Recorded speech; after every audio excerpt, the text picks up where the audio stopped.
All right, welcome back to the DTVC Extra podcast. As always, this is Matt here. And yeah, this episode, we're going to start our look at the Superman series, the series from the late 70s. So we'll be looking at Superman 1 in this segment. And then segment 2, we'll look at Superman 2, also the Donner cut. I did get a chance to watch that as well. Now, for this one here, for Superman 1, I watched the kind of the original theatrical version that's on HBO Max. I discovered that there's an extended version that I guess Richard Donner worked with Warner to release a version that included more of the scenes that he cut, which is it's like a 3-hour version of the film. I discovered that existed a little bit later in the process. I could rent it, and I still may rent it. But part of the deal, with me doing a series like Superman is that most of them are available on HBO Max, so I can do them all for free. So originally, I planned on only paying for Supergirl. That was the only one that's not on HBO Max. But then when I discovered that the Donner cut was available, okay, I'll add that one in. And now it's like, okay, well, maybe, the extended cut of Superman 1, that's another $4 I'd be adding on there. So not that I won't do it at some point, but yeah, just to give you an idea, the one I'll be talking about is just that original version. So now, as always, right, we're going to start by kind of getting us to Superman, in 1978, getting to that first movie. And, if you go back to the Iron Man, when I was looking at the start of the Marvel Cinematic Universe, and I'm kind of doing the steps that get us there, that get us to Iron Man. Of course, Superman is a major step in that process. And, as far back as the late 40s and early 50s, right, you had the Superman serials, right? And that was sort of, that was kind of how comic book movies, adaptations started, right? Was that you had the ones for Superman, you had Batman, Shazam. We talked about the Captain America one. That was one that I watched, right? If you recall, I didn't check to see if the Superman ones were available on YouTube. It's interesting because Tubi has the Batman ones and the Shazam one available on there, so you could watch them on there. But I think YouTube might have the Superman ones. So it'd be Superman is the first one, and then Atom Man versus Superman is the second one. Kirk Allen is the guy who plays Superman, Kal-El, etc. for those movies. And then in 1951, we get Superman and the Mole Men, where we get the first George Reeves version of Superman.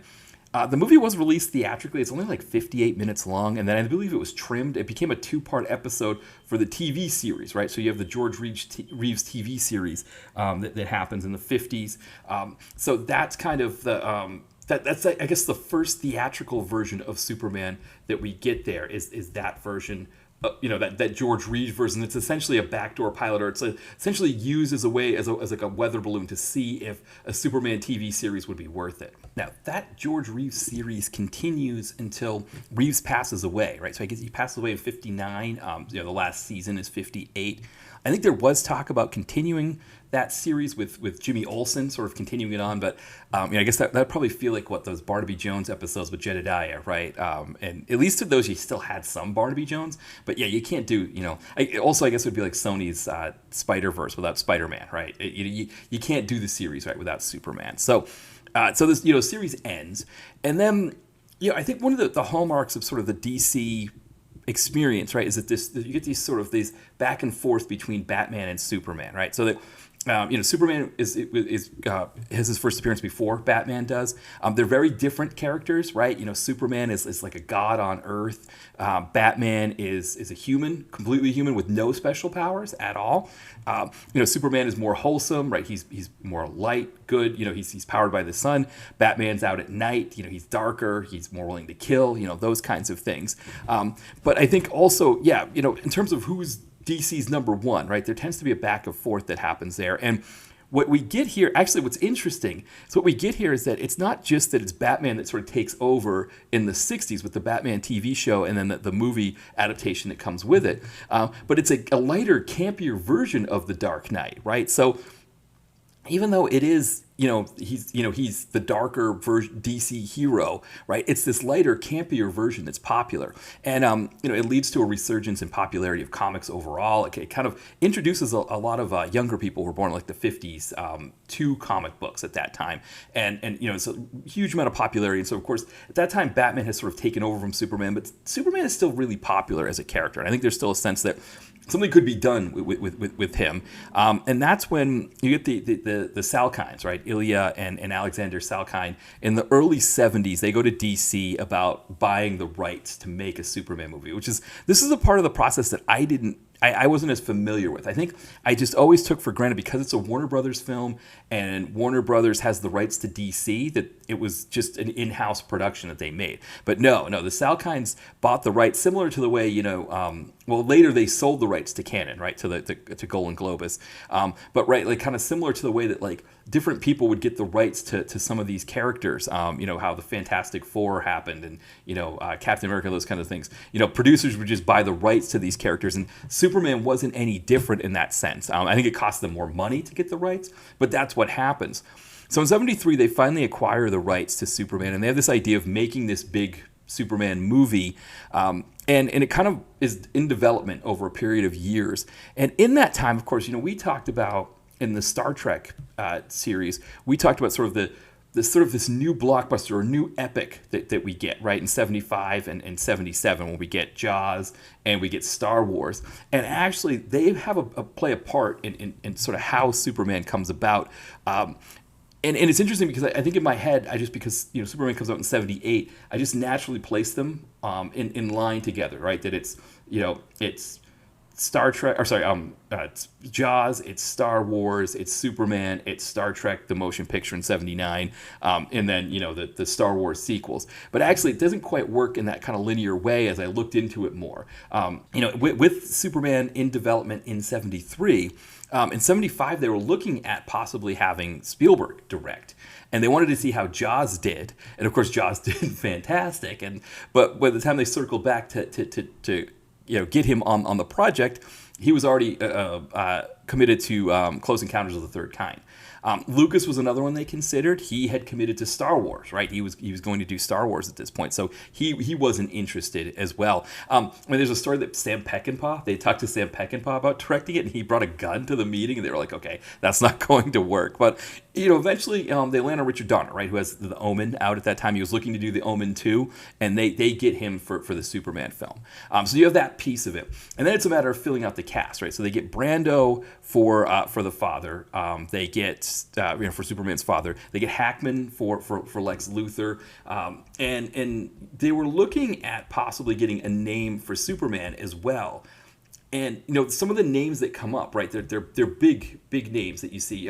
Some people like Nick Nolte come up, but I saw that Dustin Hoffman was listed in the trivia. All kinds of names come up there. And one of the main stories that comes up about this is that Sly Stallone had wanted to be Superman, and that Marlon Brando prevented him from being Superman. But the way Richard Donner tells it is that once they had gotten through a certain number of names, they wanted an unknown to play Superman, and that's where Christopher Reeves comes in. And originally, Christopher Reeve is not selected because they thought he was too thin. But then once they screen tested him again and they saw him bulk up a little bit, or saw that he had the potential to bulk up, they thought, okay, this guy has the presence to do this.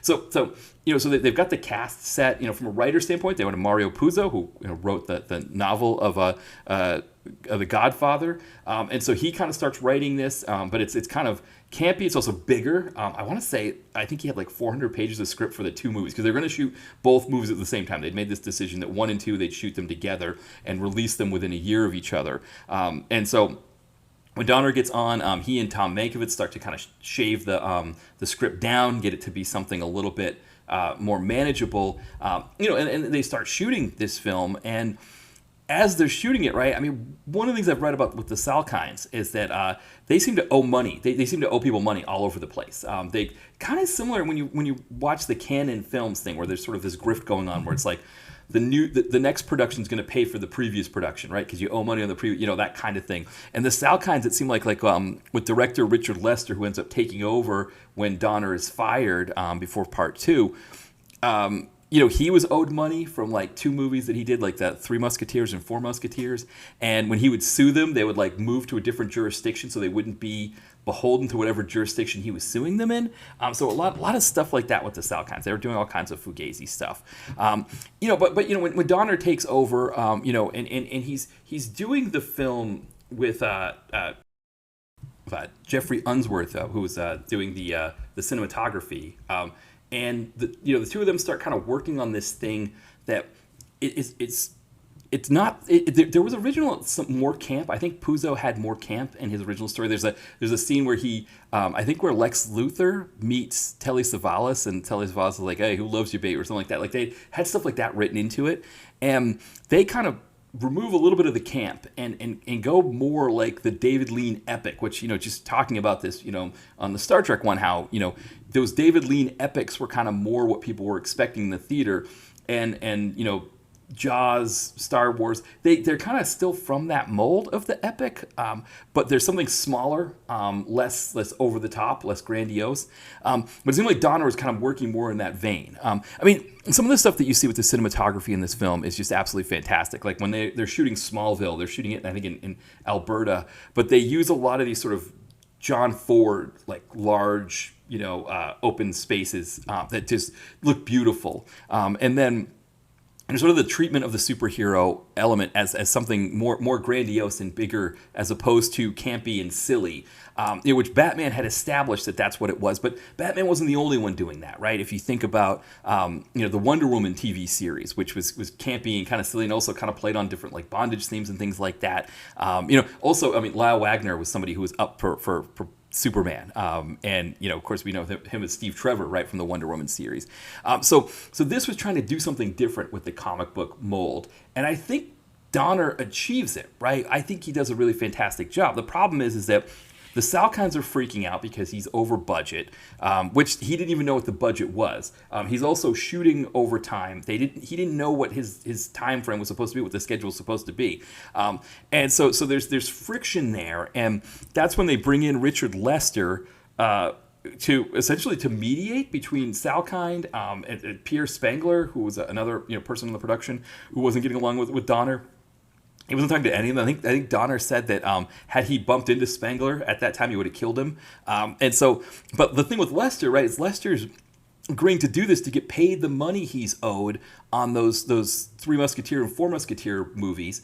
And they said, well, okay, we'll pay you for that if you agree to be our mediator. And Donner doesn't trust Lester, even though Lester's trying to tell him, like, listen, yeah, these Salkinds are a mess, He doesn't trust Lester either, And so you've got all this kind of stuff happening here while this movie is getting made.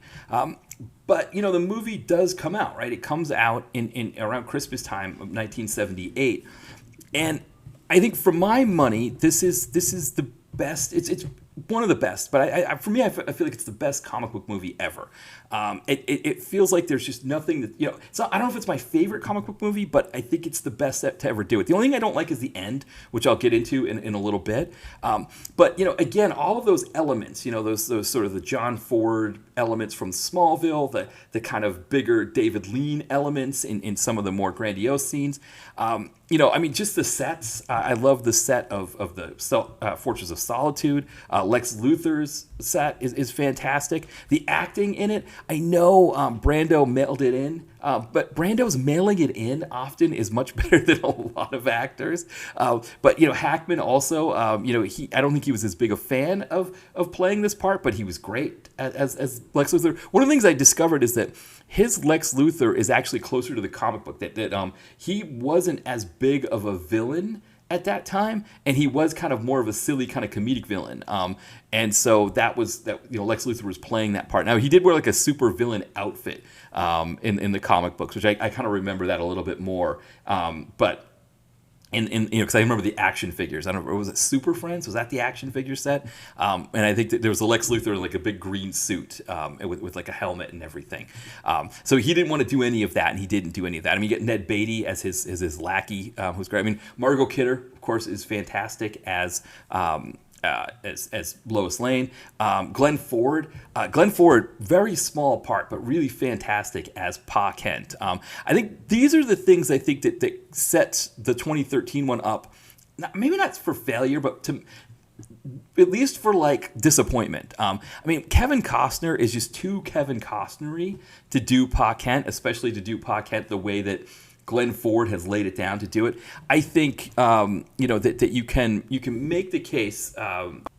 Russell Crowe, probably does a better job. Well, I don't know about a better job as the father, as Jor-El, than than Marlon Brando does. But I think because Brando mails it in so much that Russell Crowe could kind of do what he wanted with that part and give it something different, and it can be appreciated.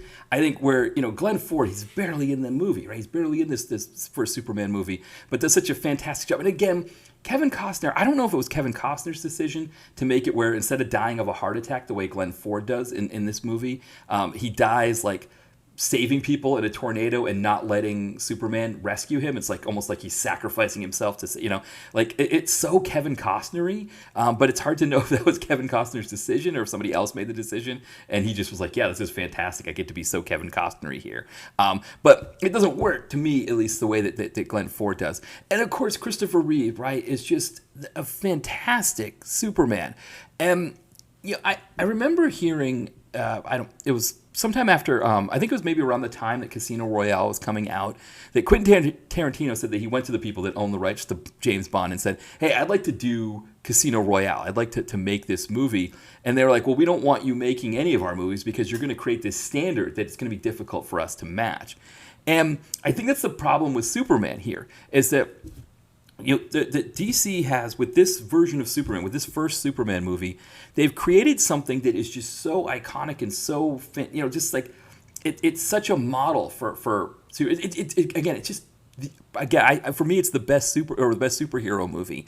And because they've created this, and it's Superman that they've created this with, they've essentially made it difficult to remake Superman. At the very least, and I don't know what James Gunn's plans are for rebooting Superman, but I think the origin story piece, all of that stuff, it's too well done here that if you're going to reboot it or remake it, it's just going to get compared to this. And in a way, what they've effectively done, without really meaning to, by making this movie so good, is they've taken their number one character, Superman, who he was their number one at that time, and they've made it difficult to make him cinematically and put him in movies now going forward. And on the other hand, Batman's a very different thing, right? Because Batman, you've got the campy version in the 60s, and then in 89 you get this very dark Tim Burton version that's completely different from the campy version. But the two are so different that there's no actual archetype for it, right? There's no definitive version. So then when Christian Bale and Christopher Nolan come in with their version of it, it's its own unique thing. And then you've got Ben Affleck playing Batman, and then you've got this new Robert Pattinson version. Pattinson, yeah, I think it's Pattinson Ave here in Philadelphia. It's Pattinson is the actor, right? I get the two mixed up, but anyway, you can keep doing these sort of individual versions of them, and everybody kind of sees them as their own unique thing. Whereas Christopher Reeve, his Superman is so definitive that, when you get Henry Cavill trying to play the part or Brandon Routh, it's hard to not look at it and be like, ugh, you're missing the mark here. And it's almost like they've got to find a way to do something completely new with it. Because Man of Steel, it's trying, I don't even know what it was trying to do in rebooting Superman. But it covered too much of the territory of the first movie and didn't do it as well. When it tried to get away from the first movie, it didn't get away from it enough. And so, Henry Cavill going out working on fishing boats and stuff like that as Superman was just weird. Whereas this movie's no, after Glenn Ford passes away, he turns 18, he wants to learn who he really is, and he goes up to the Fortress of Solitude, and for 12 years he learns who he is. And of course it's all done quickly in a montage, and we get it really, really faster. But again, it's a montage of Marlon Brando just, mailing in lines. But again, when he mails in lines, he mails them in so well that it's so fantastic. So, there's some interesting pieces about this movie. Superman doesn't really come into play until kind of, midway through. Lex Luthor doesn't come in until, maybe an hour in. So we don't get to see him right away. If you watch the 3-hour version has more of them earlier on. So that's an interesting piece. He really only has one confrontation with Lex Luthor. It's really, it comes at the end of the movie. So Lex Luthor's plan just sort of comes out of nowhere, and he, spells it out for Superman at the end there. So that part of it is interesting because I guess what I would say is what's interesting about it is that they somehow are able to thread the needle of the origin story with the compelling action adventure piece of it. Again, I don't know how many other movies are able to properly do that. I think the first Spider-Man does a pretty good job with it. The Sam Raimi Spider-Man that does a pretty good job with it. But for the most part, right, the origin story is almost like you want to get that over with, and it's the second movie that's the great one, which isn't the case here when we talk about the second movie coming up. Not that it's horrible, but it's not the better of the two movies, at least from my standpoint. I think this first one here is just so amazing. The other thing I think about this is that when you watch the Marvel Cinematic Universe with Kevin Feige, where he says, I watched Superman before we start embarking on a new film because Superman's the best comic book movie ever, and I want to try to figure out, I want to emulate that. What's great from Marvel's standpoint is that they aren't confined by the greatness of the Superman movie, right? DC's confined by it, right? Whenever they do another Superman, it's always going to be compared to this. It's always going to be like, is it working in this vein? Is it doing the job that it's supposed to? Whereas for Marvel, they can pick the best pieces of Superman when they're making something new and then add in whatever else they want. And people will be like, oh, I know that from Superman. I recognize that from Superman. That's great. That's a great callback. But then they can do their own thing. So that's where Iron Man comes in, right? They're allowed to kind of do what they want with Iron Man. But Black Panther is another one that really borrows heavily from Superman, but does a really great job of carving out its own space. So it's this advantage that it's kind of the genius of Kevin Feige, right? That he's able to say like, hey, we're not stuck with Superman the way DC is.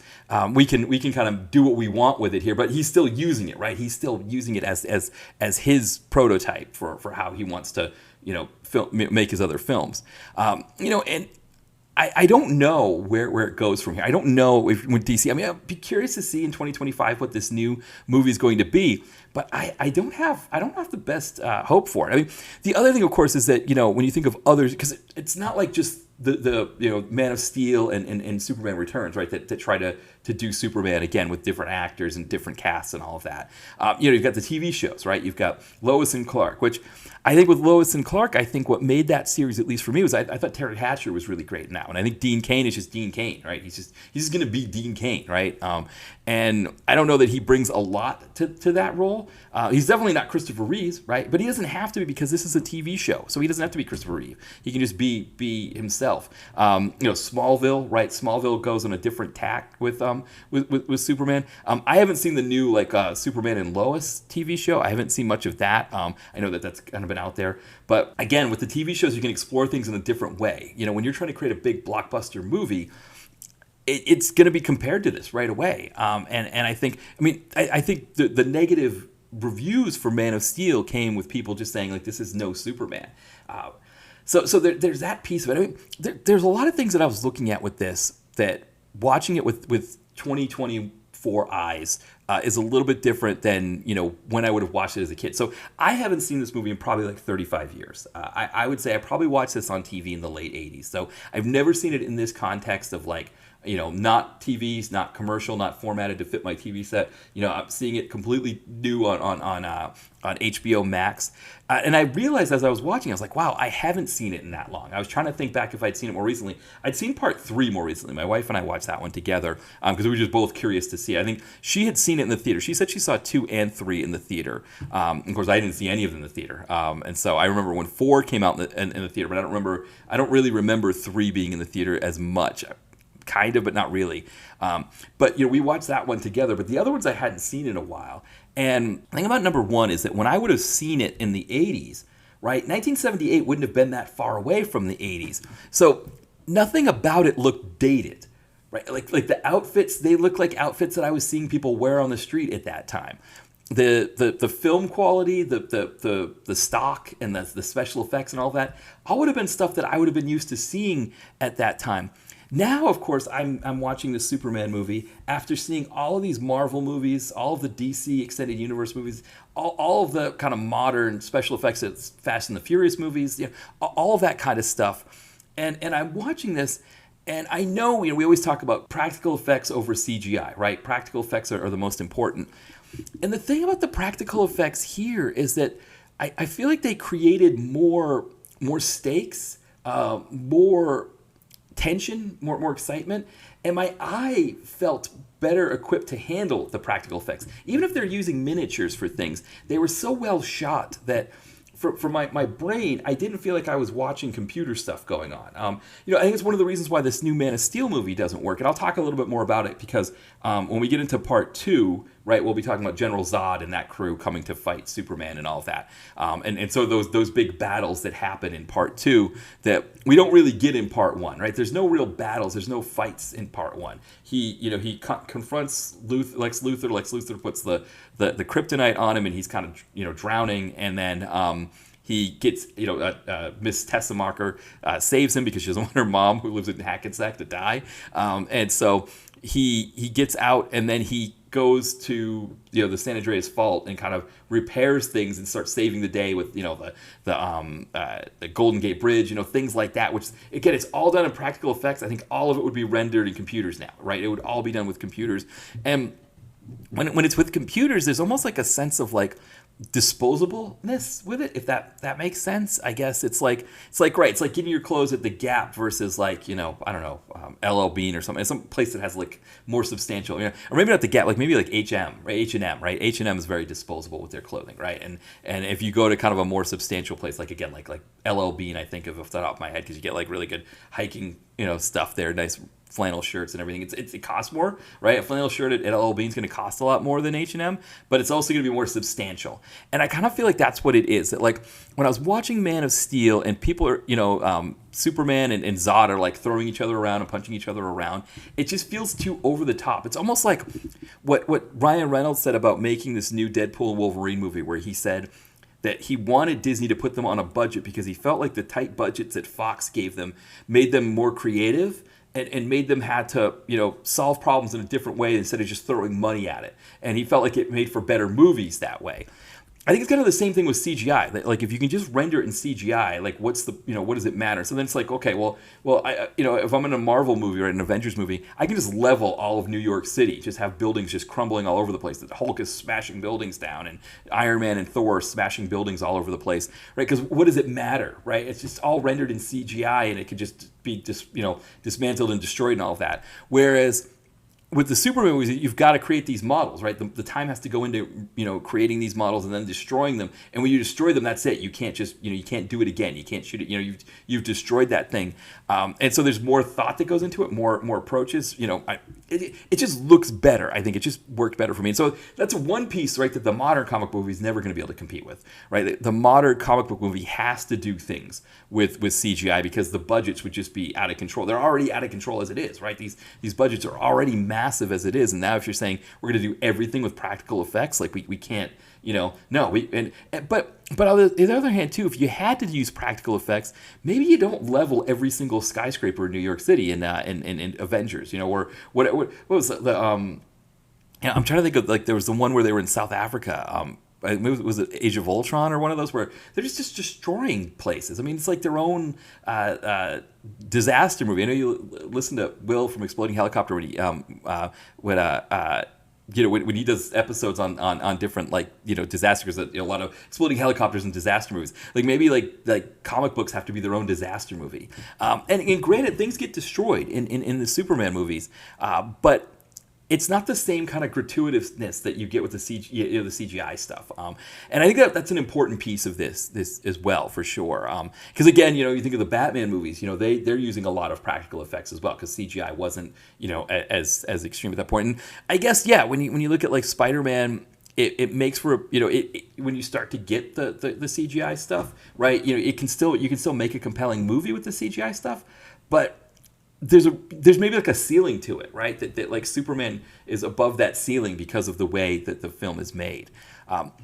So I mean, getting to my nitpick, or not a nitpick, but an issue that I have with the movie, of course, is that Superman like wraps himself around the planet and essentially turns back time, right? Cher style, if he could turn back time. So at the end of the movie, right, when Lois falls down the fault and her car kind of goes down the crevasse and it's stuck, and she's like getting, she's dying, like there's sand getting into her lungs and everything like that, whatever's happening, but she's dying. Superman gets there too late, right, and she's dead, and he freaks out. He flies up out into outer space and then starts just like orbiting the planet really fast, so that he reverses the orbit of the planet, so it's orbiting the other way. And I guess I didn't know this, that if the planet orbits in the opposite direction, everything gets reversed in time. I just thought it just causes a whole bunch of problems with the planet if it starts orbiting in the wrong direction. But I didn't know that things actually reversed, right? That like if I'm brushing my teeth, suddenly like my toothbrush comes out of my mouth and the toothpaste goes back into the tube if I happen to be brushing my teeth when Superman is orbiting the planet. But apparently that's what happens, is he actually reverses time when he does that. Again, Cher style, if he could turn back time, if he could find a way, right, he would take back those words that hurt Lois or whatever. The thing is I don't know if anybody watching that movie, when he pulls Lois from the car and she's like covered in soot and dirt and all this stuff and she's just lying there motionless, I don't know if there's anybody watching that scene who would have completely just walked out of the theater angry if she just starts like coughing and sputtering and like, dirt comes out of her mouth and he's like, oh my God, you're alive, you made it. And he's like, Karen, and she's like, yeah, I bet, whatever. Like, is there anybody that would have saw that and be like, oh man, I don't believe that? No, it's more believable if she's dead and he starts flying around the planet and it makes time go back, right? Like I think we all would have been okay with it. Like, okay, he got there in the nick of time, he saved Lois, great, saved the day. Now everything's now he's got to pick up the pieces from all the damage that Lex Luthor did, right? The problem with the time thing is not about the believability, right? Yes, I understand, that somebody from a planet called Krypton has come to Earth and has all these godlike powers, right? If I'm okay with that, I should be okay with the time travel thing. The problem with the time travel thing is the problem that you have with the multiverse now. It's the problem that the Fast and Furious runs into with these campaigns to like bring people back to life who were killed off in previous movies.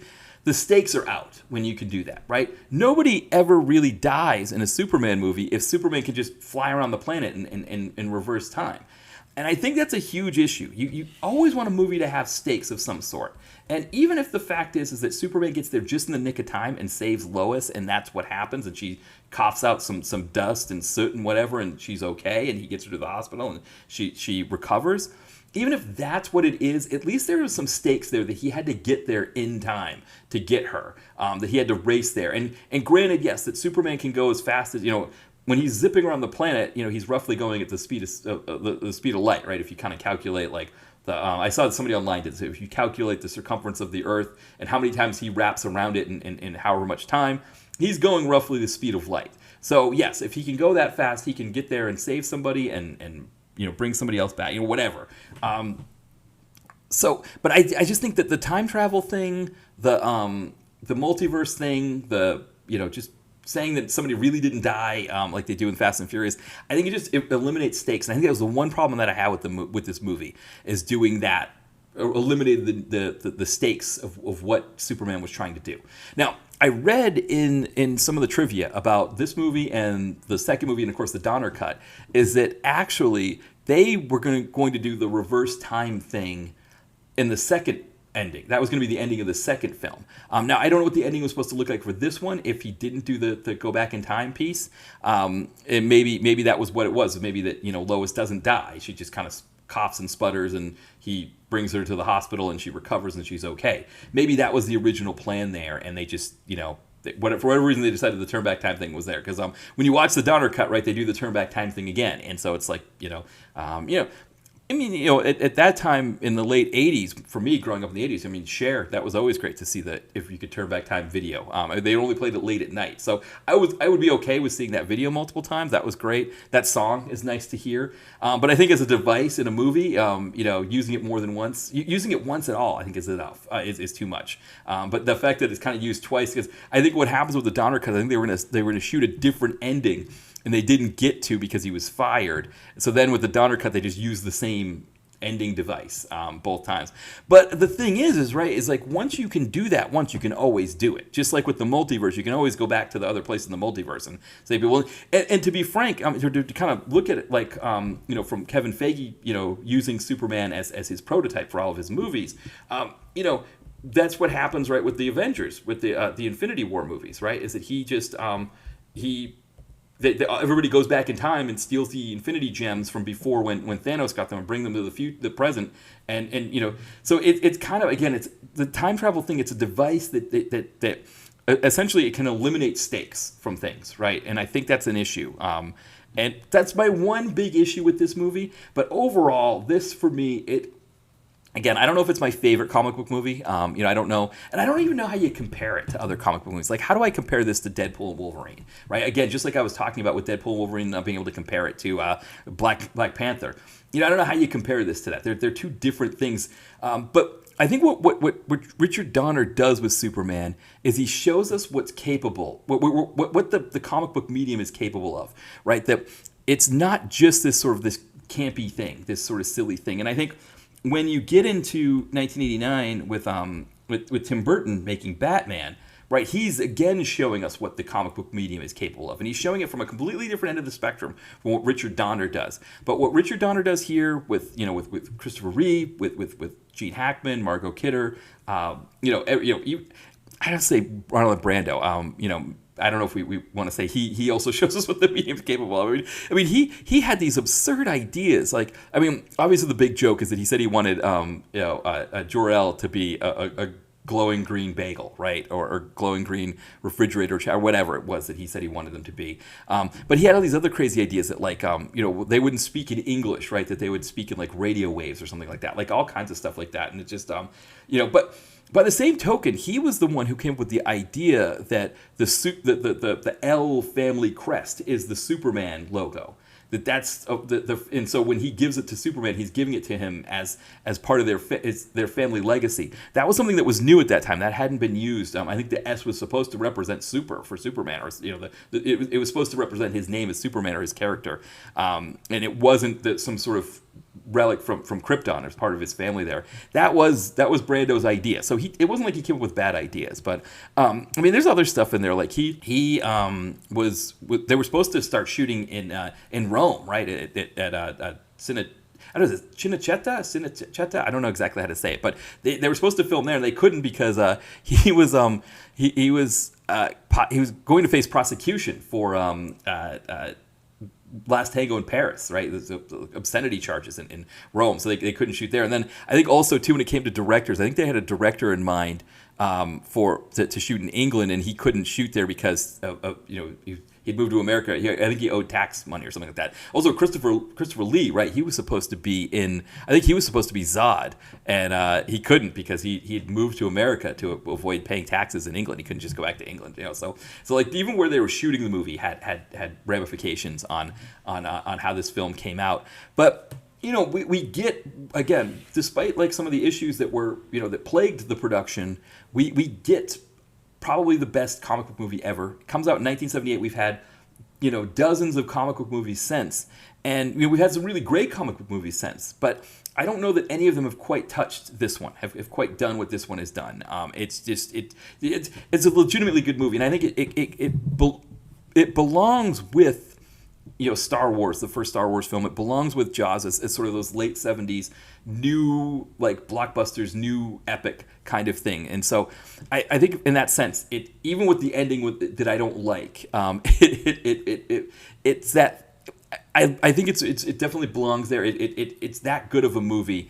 And again, it'll be interesting to see what that new Superman looks like when we get there in 2025. But yeah, I think I think it's probably a good place for us to leave this one here, right, to take our break, because I think, watching it again, 35 years later, something like that, I'm surprised, one, at how much I remembered from that viewing, but also how well it holds up. That it's just like, as I'm watching it, I'm like, they just don't make comic book movies like this. Even if Kevin Feige's trying to, like, I don't want to say Kevin Feige's trying to emulate pieces of it, or he sees this as the prototype for what all comic book movies should be.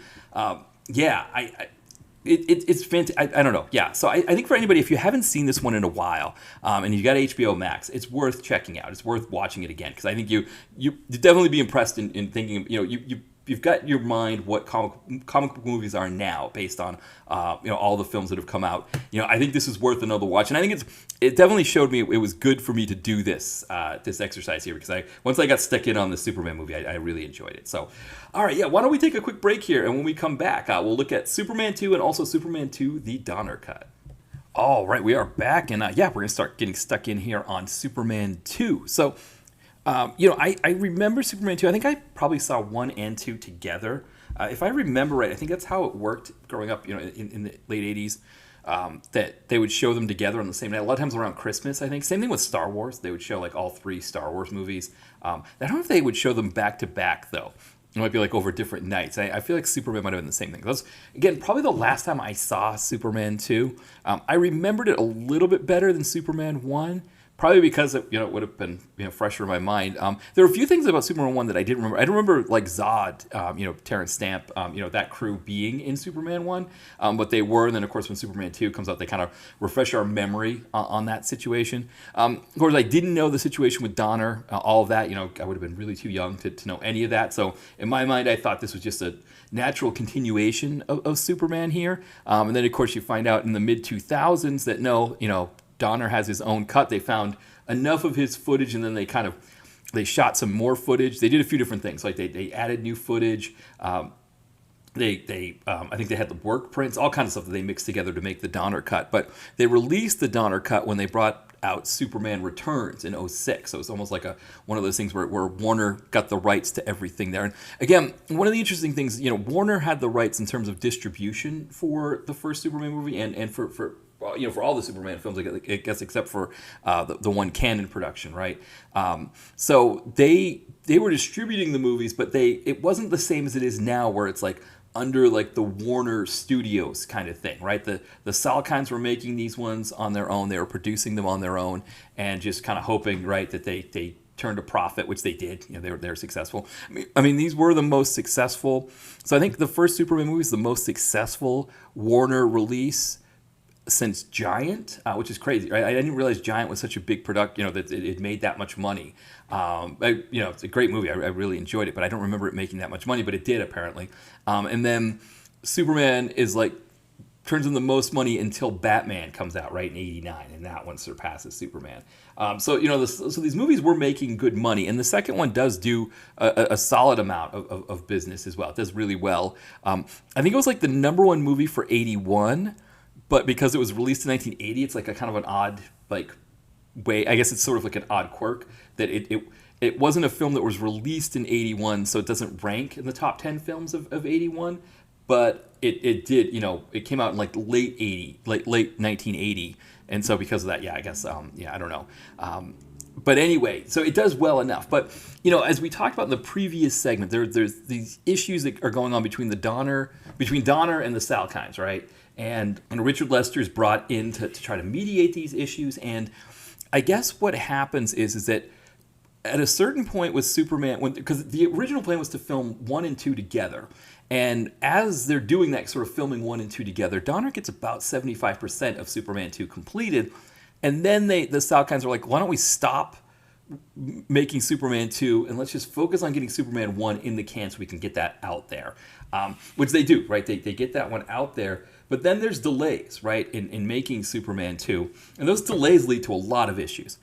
So, like, for example, Christopher Reeve is no longer under contract. So he's able to renegotiate because he wasn't paid a lot for 1 and 2. I think he's paid like $250,000 combined for the 2, which, yes, I mean, even by today's standards, I would love to have $250,000, right? That would be great for me if somebody was going to pay me. Somebody's going to pay me half of that for something. I would be ecstatic, right? So I'm not saying it's like no money, especially for 1980 time, but considering how much money the movie made, right, it's not a lot. And considering how much all of his co-stars were making, right? I mean, Brando made like, I don't know what he made, like 12, 13 million. He made a lot of money off the movie because he was not only just making the money for shooting for 12 days. He just shot for 12 days and made, that much money. Hackman made more than him. I think Margot Kidder made more than him. So he was able to kind of renegotiate. Part of the reason why he renegotiated was that he was firm when word gets out that Donner's no longer going to be a part of the picture.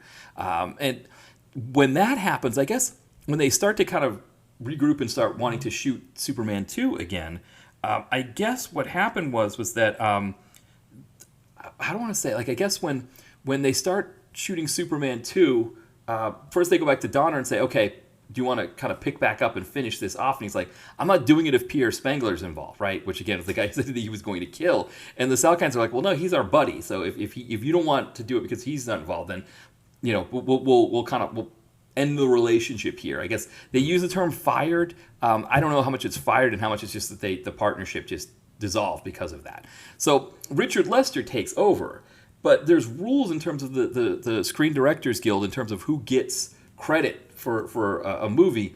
And I guess what happened was that Lester needed to shoot a certain amount of the movie. He couldn't just go in and finish off the last 25%. He had to reshoot a good amount of the movie, one, to get like sort of like a co-director credit. But then when they went to Donner about the co-director credit, he's like, I don't want any credit at all for this movie. I guess he had to shoot more so that he could get the sole credit for the film. So at this point, right, Donner's out and Richard Lester's in. Now, a lot of the actors involved wanted to work with Donner. They preferred working with Donner. One of the things I read is that Lester had this sort of 3-camera approach where he would film sort of the wider screen and then have close-ups on the actors and do it all at the same time. And I guess, Margot Kidder wasn't a fan of that. I don't think Hackman was a fan. There was this sense of like, where am I, where should I be looking, or where am I being shot from, right? And there wasn't a sense that they could really understand what angle was being taken on them, or whatnot. I guess Christopher Reeve, actually, he initially didn't like the concept, but then when he realized how much faster they were going through the shooting process, he did appreciate it. The other thing, of course, is that because they're shooting this, they shot like 75% of the footage a couple years before. When they come back to it and Lester's got to reshoot all of this stuff, the actors look different. Christopher Reeves is either bulkier or thinner. Margot Kidder's hair is different. Her makeup's different. So it doesn't always look great. Hackman refused to come back and reshoot. So he wasn't going to reshoot anything. So in some of his scenes, it's either like a double with like prosthetics to like make that look, make him look like him, or like they had somebody dubbing his voice. They had like a double, from behind, and then they were dubbing somebody in his voice. So so he's not even in some of these scenes. And then of course you get the stuff with Marlon Brando, where Brando sued the Salkinds because they didn't pay him, which again they were notorious for not paying people. So he sues them. I think he sued them for like $50 million. He was awarded a settlement for I think like 12 or 13, but because he sues them, they remove him. He initially filed an injunction so that they couldn't use any of his likeness or any of him in the sequel. And then when he was awarded the settlement, that went away, but the Salkinds have said, well, no, we're not going to use you at all. So they reshoot the scenes with the woman who's playing Superman's mother in the film. And so because of that, because they kind of switched that up, it's you kind of see that difference there. And again, it's the difference right between the Donner cut and the the cut that we got, right, is that who's doing those scenes there, right? And I probably should have gotten the mother's name down. And of course, the mother. There's no way that you would have the actress playing the actor playing the mother listed anywhere near the top, right? Oh, there she is, Susanna York. That was the actor who played them. So yeah, I should not be getting mad at IMDb when I'm the one who didn't come prepared, right? When I came prepared for the most part, but I was like, okay, kind of forgot that I'd be talking about Susanna York playing Superman's mother, especially in the second part here, because her scenes. They essentially reshoot the scenes that were supposed to be, in the Fortress of Solitude, that were supposed to going to be Marlon Brando. They reshoot them with her, right, interacting with Superman in those scenes. But then they also add things to it. Like, for example, I didn't realize this, that the terrorists taking over the Eiffel Tower and Lois Lane going in there to like report on it and getting caught in the elevator, needing Superman to rescue her. That was all new that they added to this film. So the Donner cut was really really interesting. Kind of see the differences of what they were doing there. The thing with the Donner cut, right, is that you can get the Donner cut, you can rent it on Xfinity, but Warner doesn't have the Donner cut available on HBO Max, which doesn't make a lot of sense. I don't know if there's some reason for that. I'm not sure why that I can rent it. Same thing with the 3-hour extended cut of Superman.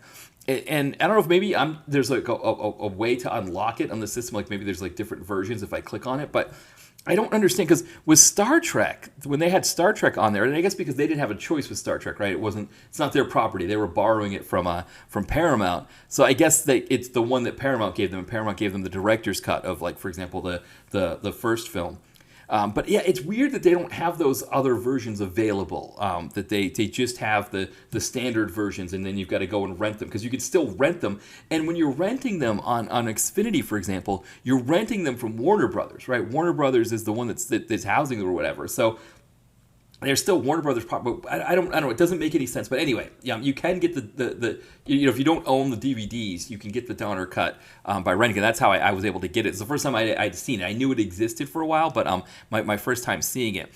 And it was interesting because it had been so long since I'd seen Superman 2. Really, all I remembered from Superman 2 were the Zod interactions. I remembered Superman getting beaten up by the guy at the diner when he lost his powers. And I remembered when he turns the tables, right, with that machine that's supposed to remove his powers. And it turns the tables and it removes their powers and they get tossed to the bottom of the pit there. It's an interesting thing because... in terms of a device to for the movie, that device of them losing their powers, I don't know. So again, we're talking about the stakes, and so I guess starting to get stuck in on the film here. I kind of as I was talking about what I remembered from the film, right? The pieces that I remembered, kind of going through that now again. The idea of him losing his powers, they set that up in the movie like it's much more high stakes than it is. Right, so when the idea, of course, is right that Lois finds out that he's Superman, and they go off to the Fortress of Solitude and they hook up, and he talks to in the version that the main version or the normal I don't know what to call it the non-Donner cut version. He talks to his mother in the Donner cut. He's talking to Brando, to Jor-El, who is father, and either way they tell him if you want to marry an Earthling, you've got to be an Earthling yourself. And it seemed kind of contrived, right? It's like, oh, well, you can't be a superhero and be a husband. I guess. I don't know. Marvel seems to not care too much about that, right? You can be a superhero and a husband. Hawkeye, right? We know Hawkeye. He's married to Linda Cardellini. He's got a house out in the country, and he goes out and does superhero things and then comes back home and visits his family. So, Spider-Man, right? He's got Mary Jane or he's got Gwen Parker or whatever. But I guess Superman, right? You can't marry a mortal. And so they tell him, if you go into this chamber, we've got Krypton's red sun will make you weaker and you'll be a human, but you can marry Lois, which didn't make a lot of sense either because I thought Lois wanted to marry Superman because he was Superman, right? Not because he could not be Superman. But anyway, that's what he does. And they make it seem like once he makes that decision, he can't go back. And in the non-Donner cut, he just, trudges through the snow and ends up, and then, shows back up in Metropolis to fight, Zod and company. And we just assume he reversed it, but we don't know how he did. In the Donner cut, they do it a little bit better where it's like Brando says to him, I had a feeling you were going to come back and regret, losing your power. So for my last trick, I can use the last bit of energy that I have to project myself in here to give you your power back. And that's what he does. But that still also doesn't explain how Superman's able to use the chamber to reverse it and take away Zod and company's powers, right? Like if they're using the last bit of energy to give Superman his powers back, doesn't that mean you can't use it for anybody else anymore? So it was a construct that didn't really work a lot for me in either case. And I remember when I was watching that movie originally, Superman 2 originally, it was almost like I liked it just because I liked Superman 1 a lot.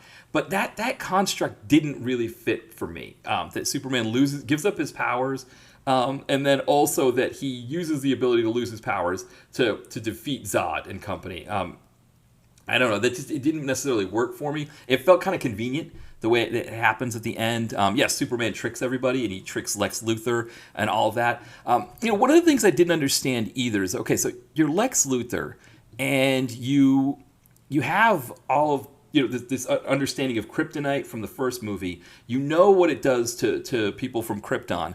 Why wouldn't you use that to control Zod and company? Or at least he could have been a greater cog in the machinery. Or I don't know what is that the term I want to use. He could have played a more active part in the film. It would have been interesting if you had, instead of having just like two a group of baddies teaming up, if there was if Lex Luthor was kind of like a third piece of things that was sort of agitating both against Zod and company and against Superman. And Superman had to decide, well, who do I team up with? Do I team up with Zod to defeat Lex Luthor? Do I team up with Lex Luthor to defeat Zod? How do I defeat them both, right?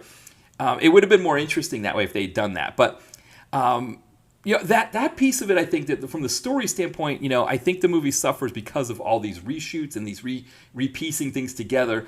Not that it's a horrible movie. I still kind of give this like in the 3 or 4 star range. I still enjoyed it. I still enjoyed myself watching it. I enjoyed the Donner cut as much as I enjoyed this one. And it would have been interesting to see what the full Donner cut would have been, right? If Donner had had full control over both the first and second movie and been able to get his movie out completely with both of those, it would have been interesting to kind of see like what we would have gotten totally there. But I don't know. I the whole time, when Lex Luthor's like kowtowing to Zod and company, and he's like being obsequious to them. In my head, I'm like, but don't you have kryptonite? Can't you just like show up with some kryptonite and start waving it around and be like, hey, what's going on, folks? Maybe you guys need to kneel before me, Zod, right? I'm Lex Luthor and I got some kryptonite here, and your powers don't work well with that. So that's one piece. Another piece that I think doesn't play in enough that I think would have been more interesting, and also Man of Steel didn't really use this either as a concept. But Superman has been used to using his powers for a long time, and in these movies here, they've established that for the first 12 years, or for about 12 years, between 18 and 30, he's just training to use his powers. That his father Jor-El has got all these tutorials, right, in these crystals, and they're showing him all of this stuff. So he's learning about all of this. Whereas the Zod and Sarah Douglas and Ursa, right? Ursa and Null. Those are the 3 baddies that show up from Krypton out of the Phantom Zone, right? Out of the floating parallelogram in space. They're like learning that they have these powers. Oh, look at this! I can shoot beams with my eyes, and I can lift things up, and I'm impervious to damage and stuff. They're kind of just getting the hang of them, and I think that would have been an interesting ploy. Is that like they don't really know how to use their powers, but Superman does, and he can do things that they can't because he knows how to use them better. That would have been an interesting thing. Though I guess I don't know. I guess if Jor-El knew enough to be able to show Superman how to use them, maybe that on Krypton it's just not common knowledge. But they didn't act like it was common knowledge, right? Ursa's like, oh, look what I just did. I just set this snake on fire. Isn't that crazy? So that was an element of things that I think it would have been also nice to explore a little bit more. And then of course there's the piece of Lois learning that Superman is Superman, and them having a romance, or kind of this one romantic night. Really, there's not much beyond that. And then they just sort of reverse it, and they reverse it in one of 2 ways, right? So in the non-Donner cut, Superman does like this kiss that like gives her amnesia, which my understanding from the comics is that Superman has always had powers like these. So even though they were just showing it for the first time in that movie, he's always had the ability to do stuff like that, to hypnotize people, to cause them to forget things, all of that kind of stuff. So that's what he does, and so suddenly, Margot or Lois Lane forgets that that Clark Kent's Superman. The thing about that makes no sense to me, though, right, is, okay, Lois Lane figured it out on her own that he's Superman. She kind of just put 2 and 2 together, that Clark is never in the same place as Superman is. If I just take the glasses off him, they look the same, right? All that kind of stuff. Isn't she just going to figure it out again in a few weeks? That, oh yeah, like making her forget right then, just I don't know. It just seemed like he was just kicking the can down the road. So that didn't make a lot of sense there. In the Donner cut, they just used the whole "if I can turn back time" share kind of thing. Which again, what I read in the trivia was that they had originally intended to be for that second movie. That the first movie they weren't going to do the whole "if I could turn back time," but they do it in this one. And then she forgets, right? Because they turned back time, that, Clark Kent is Superman. Again, doesn't make any sense. Again, it feels like you're kicking the can down the road, because it's not like she discovers that he's Superman by some crazy accident, right? She suspected it and she knows it. And so she's just going to figure it out again later. So I don't know why they didn't lean into them having a relationship. Just be like, hey, she knows that he's Superman and she's going to pretend that she doesn't while they're at work together. And, or what if, the worst thing in the world is she has a relationship with Clark Kent, right? Is it the worst thing in the world? And they both know together that he's not really Clark Kent, but they're dating, and everybody in the office is like, man, what's she doing dating that Clark Kent guy? Because I guess because he's wearing glasses and he's a little bit goofy. He's still not like tall and great looking and chiseled and all those things. He's not that still. But like that would have made more sense as an ending instead of like again just sort of kicking the can down the road. So that was another piece of it that I didn't understand. I thought they could have done that part better as well. And again, if they were thinking about a part 3, which I don't know at that time that they were firmly ready to do a part 3 or that they knew. I think when they knew part 1 was as good as it was, they knew they were going to do a part 2, right? I think initially when they held off on part 2 because they once they realized they were over budget, off schedule. That they were going to, kind of put part 2 on hold. They wanted to see how part 1 did, and then yes, part 2 has definitely been greenlighted. And I think part 3 was greenlighted after part 2. I think Warner was ready to pick it up. And I guess one of the things I've forgotten to mention was part of the reason why Warner gets involved here is that the Salkinds were out of money, and so Warner was offering to fund them, finance them a bit with the idea in mind that they were going to distribute the movie and get those distribution rights. So they knew number 3 was coming. I mean, it would have been interesting to sort of again, you could have for part 3, right? You can have like a wedding between Clark and Lois. Have a baby, right? Have Superboy, right? And all that kind of stuff. And again, kind of going the Mallrats thing, right? About how Superman, is it not possible for him to have sex with Lois because, right? Like, what does he say? Only Wonder Woman has the uterus that could contain Superman when he ejaculates, that kind of thing. But I guess from my standing point, I think I would have just rather just have it done that way. Just like, okay, they get married and she's in on the secret. But they do these hacky like ways to like have her forget that again are just, in my mind, just kicking the can down the road. Like she's just going to figure it out again later. Now, I'm saying all these things that that were iffy for me about the movie, that I wasn't a fan of. The things that I liked about the movie, I mean, first off, Terrence Stamp is fantastic as Zod. And this isn't to say I didn't like Michael Shannon as Zod. I like Michael Shannon just in general. And he did a kind of a different Zod from what Terrence Stamp was. Also, I'd read that Terrence Stamp's Zod was actually a mixture of a few characters that were in the Phantom Zone. Because there's more than just these 3 in the Phantom Zone in the comics. And that Terrence Stamp's character was kind of a mix of those characters. I think Mario Puzo, when he was writing some of this stuff, he had gone back to some comic book things and got some ideas from kind of the current stuff. And, Zod as a character, I believe, is much more recent than, say, like Lex Luthor. Like, I think Lex Luthor comes out like 1 or 2 years after Superman's first appearance in 38. Whereas I think Zod is like a storyline from like 61. So he's a more recent character. But, I mean, Stamp is great as that character. Jack O'Halloran is like the big beefy guy as Non. And Sarah Douglas as Ursa, which, again, she was another one who was supposed to be a different character who was in the Phantom Zone. She was just kind of playing this different version of it. But they were really fantastic as baddies. The outfits were fantastic. Again, I would have liked to have seen a different kind of interplay between them and Lex Luthor if you're going to bring Lex Luthor back. But I had a lot of fun with them. So there's that piece there that works really well. And then when they have the fight scenes with Superman, this is where Superman 2 is just far superior to modern comic book movies. I mean, I don't think you're ever going to see anything as good, at least from my mind. I would say I don't think I'm going to see anything as good as when Superman throws Zod into the Coca-Cola sign and it bursts and explodes and all that. That's just so beautiful, and that's practical effects, right? I mean, that's miniatures, models. It's all that cutting the film, cutting away to different shots and everything. But it's all beautiful. The scenes of them destroying what is Metropolis, right? It's supposed to be New York, or New York is doubling for Metropolis. Though, what I understand is for the second movie, they actually didn't use New York for anything after Donner's shooting because they just did everything on a soundstage. So I think a lot of that stuff was recreated on a soundstage. But either way, I mean, there's a scene where Superman punches Non and just knocks him through a building, and he just crashes through a building. If that was done today with CGI, right, he would punch Non, and Non would go flying like really fast, right? It would be like the CGI version of him that just goes flying like really, really fast that you can barely keep up with it with your eyes. And then it would hit a building, there'd be all this smoke, and then the building would come toppling down, right? And that it would just be this extreme thing that, and again, it would all be like really quick, split-second cuts, so our eye can't tune to any of it. And then like he would get up and he would punch Superman, and Superman would go flying really fast as well into a building, and that would like all this smoke and it would crumble and fall apart. And the next thing you know, it would just be rubble all around them, right? It would just look like an area that's just been bombed out or something. That's what they would do now. That's what they did with Man of Steel. That's what those fight scenes were like.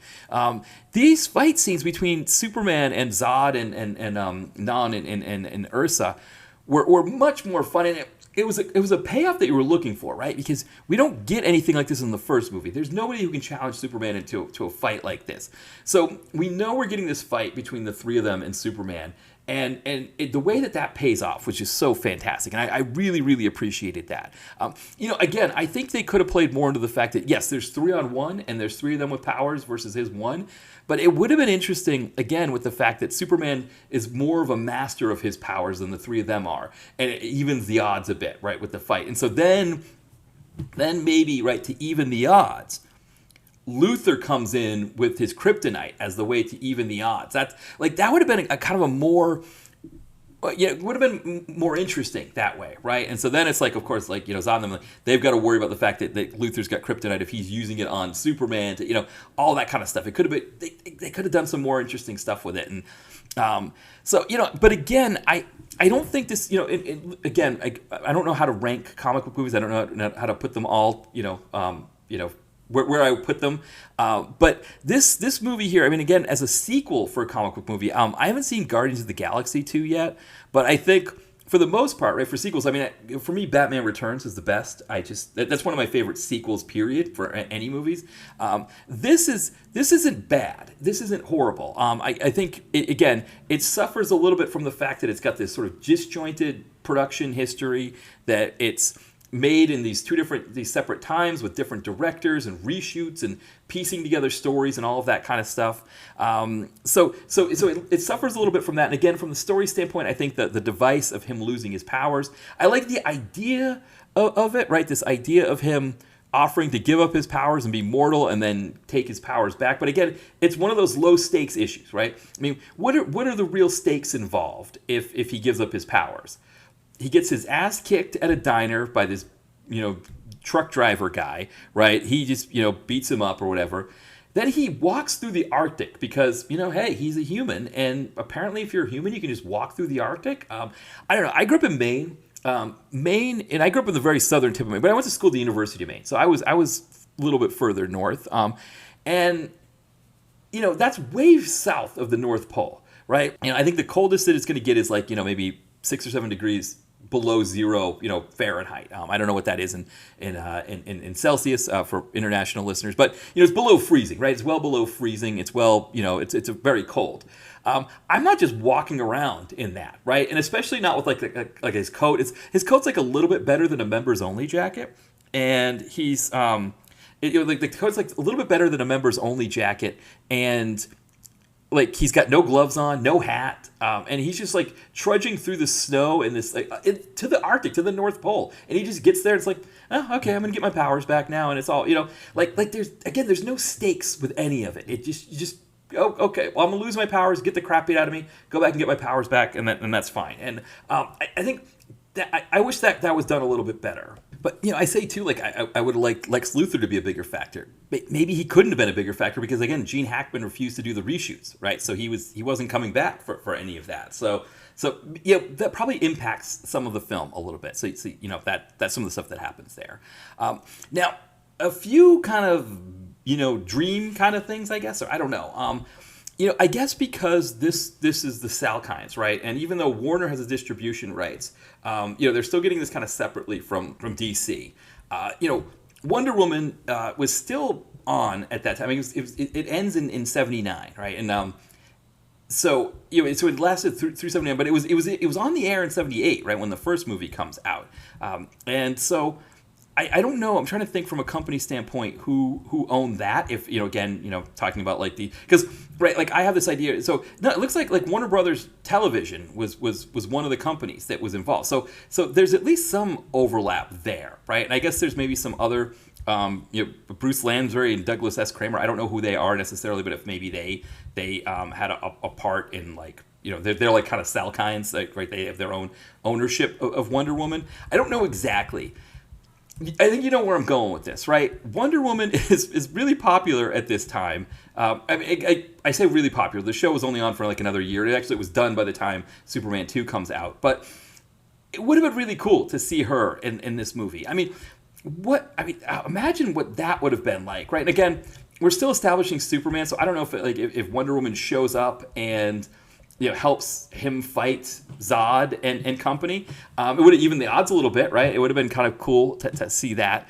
At the very least, what I would have liked to have seen is a wedding between Clark and Lois, and Linda Carter is there, right, as her her alter ego character, and maybe that's like what I don't know, Diana Prince, right? That she's Diana Prince. Maybe she's got her hair up and her military outfit on. That'd be great if she's there with Steve Trevor, like Lyle Wagner, who they wanted to get for Superman initially, but that ended up not going with it. If the two of them are there as guests at the wedding, and you've established like this little taste of the fact that, Wonder Woman's in the same universe with Superman, because that's where this thing needed to go, right? And we know now from how Kevin Feige with the Avengers that he was the one who really set this up and did it and made it work.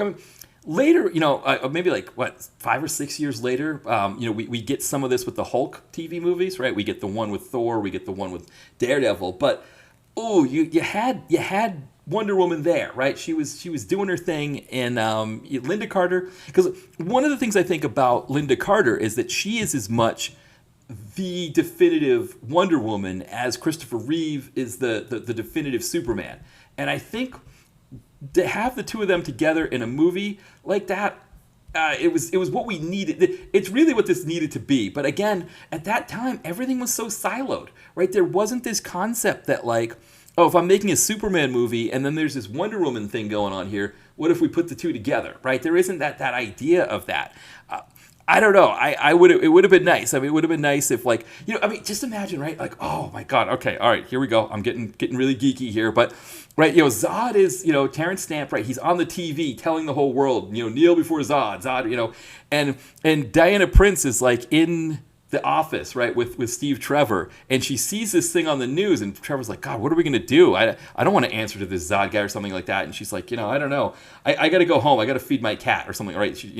And then she just shows up in Metropolis while Superman is fighting, the Zod and Ursa and Non, right? She shows up there, right? And she's got her lasso and she's like beating, how fun would that have been, right? That just would have been amazing. And am I going too crazy to say you bring in, Adam West as Batman and he's just like, hey, I'm here from Gotham City and I'll I don't know what he would have done against the three of them because they're so strong. So, but, he could have done some stuff like maybe use a batarang to knock a building down or something. But, oh man, that's what we wanted. That's what we needed, right?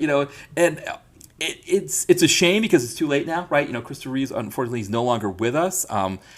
But that's where this thing needed to go, and at the very least, it's where it needed to go for part 3, and it goes nowhere in that direction. Which that's where we're going to come back to here in part 3. We're going to be coming to the we're going to get rid of Gene Hackman. We're going to Lois or Margot Kidder is going to barely be in it. We're going to kind of go back to Smallville. We're going to have some interesting stuff here with part 3, and then of course we're also going to do Supergirl. So we're going to be at that point where they're attempting to expand the universe out, and they kind of stall that a bit too. But I'm leaving with that real what if there. So again, Superman 2. I think if I'm comparing the two, I don't know if I like the Donner cut better than the original version. I think so. I think I do. I think I like, because one of the other things about the Donner cut that I completely forgot to mention is that they connect the events of the first movie better. So essentially with the Phantom Zone, right, with the Donner cut, they're saying that the trio in the Phantom Zone, the explosion that breaks up their parallelogram hurling through space is from the missile that in the first movie that Superman takes and prevents from blowing up Hackensack, and he throws into space. It explodes in space and blows up the parallelogram, and that's how they escape that way. Whereas in the Lester cut, I guess we can call it the Lester cut. Maybe that's what we'll call it. The Lester cut. It's the terrorists in Paris have a hydrogen bomb, and he throws that hydrogen bomb into space, and it explodes and blows up the parallelogram hurling through space. So those two differences are. I like the way that it connected to the first movie better. I think that was better. But again, I just, those three things, I guess those are the things that I wish this had done better. I think first off, lean into the fact that Lois and Superman are going to be a couple. Just do it. Just go for it. Instead of, trying to give her amnesia or whatever, don't, just go with that. Second, Lex Luthor having a bigger part in things, which again might have been due to the fact that he wasn't going to do any reshoots. But, bring in some kryptonite. We need some kryptonite in this. And three, Linda Carter as Wonder Woman needed to be in this thing in some way. That would have been perfect. So, I guess that's kind of everything there. So why don't we wrap this thing up here with some plugs. dtvconnoisseur.blogspot.com. That's where you kind of can find everything. The blog, the podcast, my novels. My newest novel, Don's House in the Mountains, available on Kindle Unlimited, paperback. Always appreciate someone who wants to pick that up. Also, Bainbridge, my short action novel, that's also available. It's a lot cheaper because it's smaller than Don's House in the Mountains. Always appreciate someone wants to pick that up as well. And so, that's it. That's everything. So why don't we we'll wrap this here. And thank you everybody for listening, and we'll talk soon. Bye everyone.